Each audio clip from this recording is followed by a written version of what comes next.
there's a saying that says, never be afraid to learn what you think you know.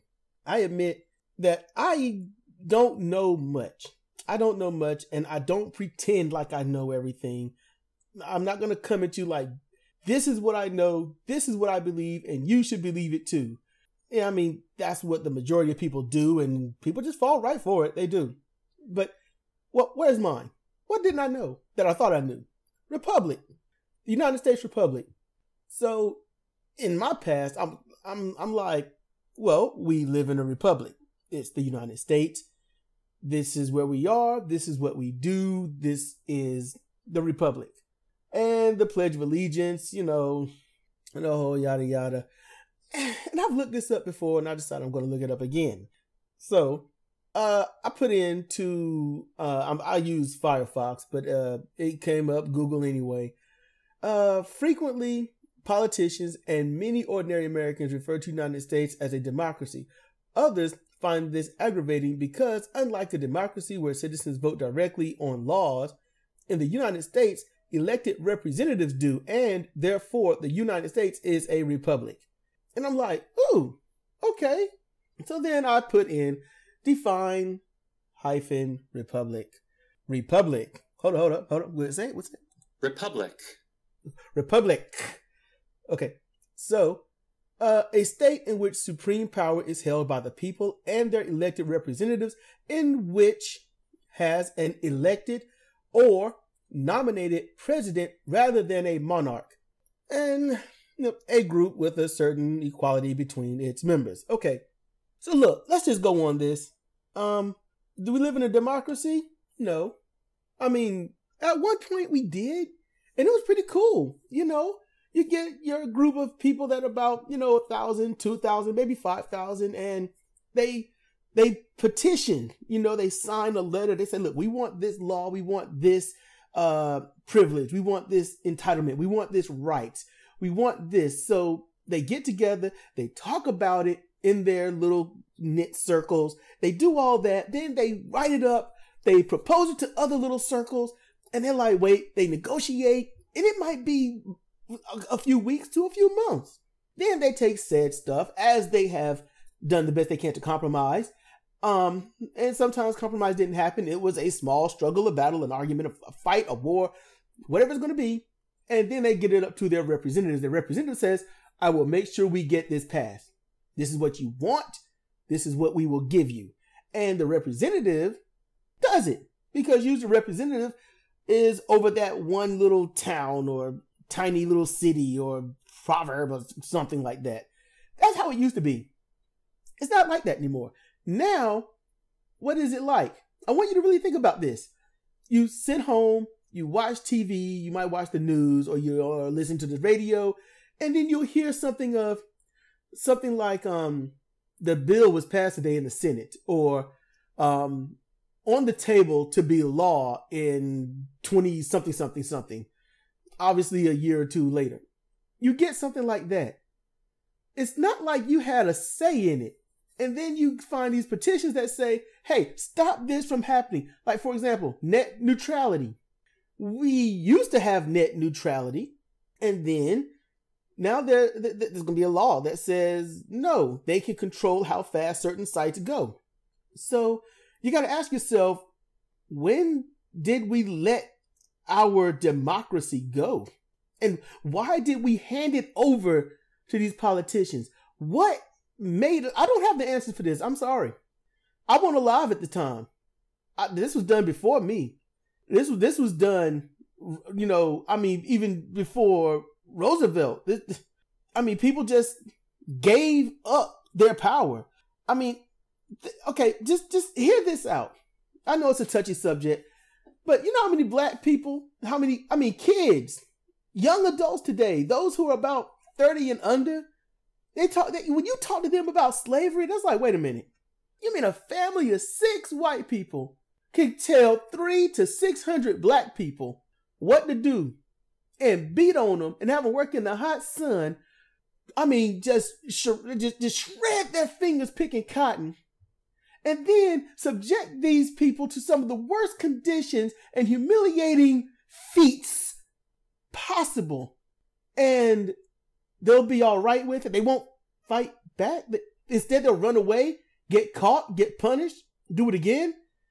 And on a very super rare occasion will they actually go and kill their masters. But then just roughly the same number of white people come in and kill them.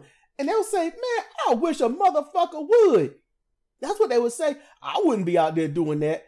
White dude come to me, tell me to pick some cotton. I'm gonna get your ass up out of here and pick some cotton. Fuck you. We got the majority. Fuck you. You do it.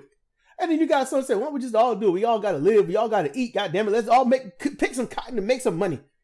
And today, let's just put this in the proper perspective. Modernize slavery.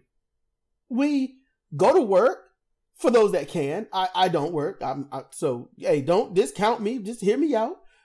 You get up. Do you know when your job starts? It starts when you go to bed. Because you go to bed so you can wake up and go to work. So you got to go to bed, get up, get dressed, get fed if you can, get in traffic. It doesn't matter if it's public transportation, your own transportation, a carpool. You got to get to work. You go to work. Do you want to be there? Are you really wanting to be around these people you don't know that you have to get to know so you can feel some modicum of safety and security where you are? And then you got to work under someone who tells all of you what to do, who that being has a employer, a boss per se, of his or her own, or their own. And it's send it up the chain, your supervisor, your manager, your assistant manager, all this other CEO directive, assistant CEO, blah, blah, blah, all that stuff. And all of this is piddly compared to they've got to take the order from higher up. So then you got senators, you got mayors, you got governors, you got all this other stuff. You've got your legislators, representatives, and then you got the highest tier chain that we have, which is supposed to be, the legislative, judicial, and executive branches, three branches that's supposed to be a check and balance, paper, rock, scissors of each other to make sure things don't go out of whack. So where's our republic? We got it. We got the republic. It's here. The thing is, the republic is something that we, for some reason, defend. We look for it. We desire it. And we want to protect the republic. And the republic is all about protecting itself.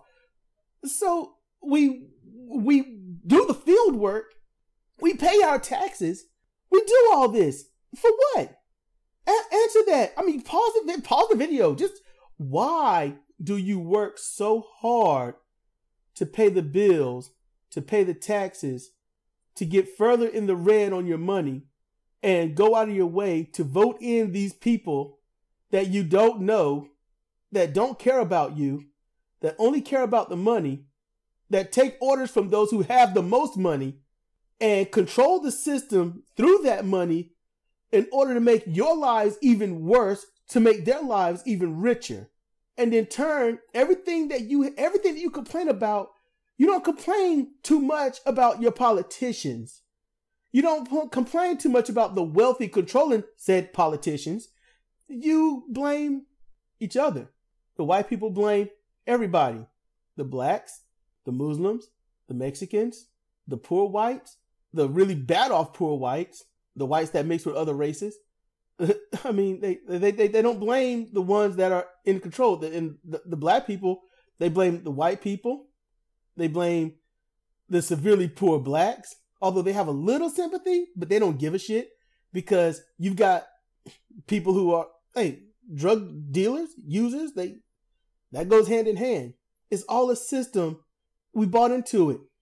There are multiple republics in our republic. And I'm like, when do we get a democracy? When? I mean, I'm not saying that we sit our asses back and then just wait. I ain't saying that. You don't wait for a democracy. You have to take it. But then I'm gonna say this for future reference. Do we earn it? Do we deserve it? Do we even keep it?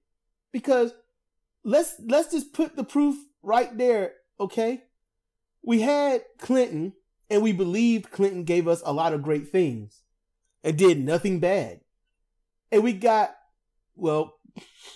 complacent. And what happened when we got complacent? We got Bush. Like, there ain't nobody going to, elect the damn, Republican. Clinton gave us a lot of great things. Republicans hated Clinton because they were told to by the Republic. So, I mean, the wealthy control the media and the politicians work together to control you, and you with your venom, your anger, your rage, without knowing what you are angry at other than what you were told. You go out and vote for these politicians. It's a cycle, and you are the political cattle. So what do? What do we do? Because after Bush, what did we say? Never again? Hell no. That dude was an idiot. He got to go. We will never do this again. We got Obama. Those same people that voted in Bush, they came out the woodwork at the knowledge that Obama was going to be president. Take the gloves off, McCain. Senator McCain, say what you gotta say.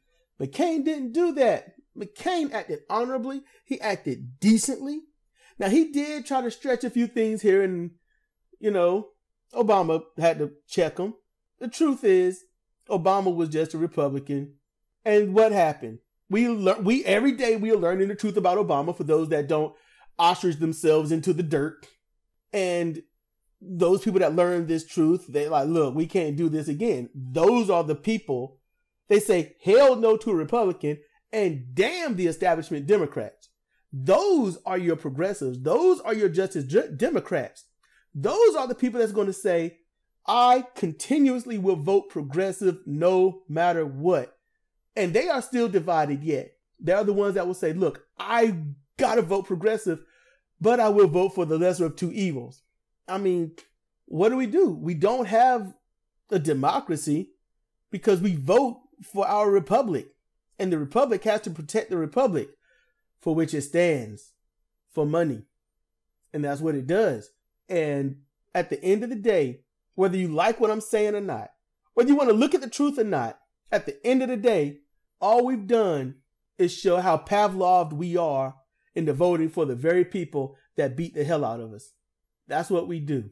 So at the end of the day, take that with you. Like, share, subscribe, click the little gray bell. This is Cedric Kennedy for Comparative Reasoning. Thank you for listening.